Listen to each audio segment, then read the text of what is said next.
ইসরায়েলের সামরিক ঘাঁটিতে হামলার দাবি করেছে ইরান সমর্থিত লেবাননের সশস্ত্র গোষ্ঠী হিজবুল্লাহ। তাদের দাবি, ইসরায়েলি সামরিক বাহিনীর ৭৬৯তম ব্রিগেডের সাহেল ব্যাটালিয়নের সদর দফতরকে লক্ষ্য করে ২০টি রকেট এবং ক্ষেপণাস্ত্র হামলা চালিয়েছে তারা।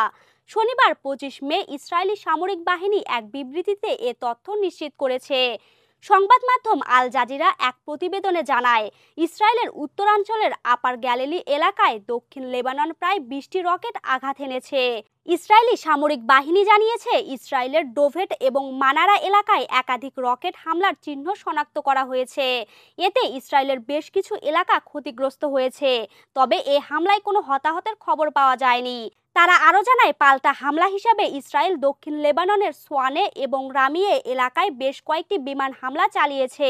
এ সময় তারা লেবাননের সশস্ত্র গোষ্ঠী হিজবুল্লাহর বেশ কয়েকটি সামরিক কাঠামোতে হামলা চালায়। এছাড়াও তারা দেশটির ইয়ারুন এলাকার হিজবুল্লাহর ঘাঁটি এবং হানাইন এলাকার হিজবুল্লাহর সদস্যদের ওপর হামলা চালিয়েছে। প্রসঙ্গগত, লেবাননে ৭ মাসে আন্তঃসীমানা সহিংসতায় ৪০০ জনের বেশি মানুষ নিহত হয়েছেন। অন্যদিকে ইসরায়েল জানিয়েছে, লেবানন থেকে চালানো হামলায় সীমান্তবর্তী অঞ্চলে ১৪ সেনা ও ১০ বেসামরিক লোক নিহত হয়েছেন।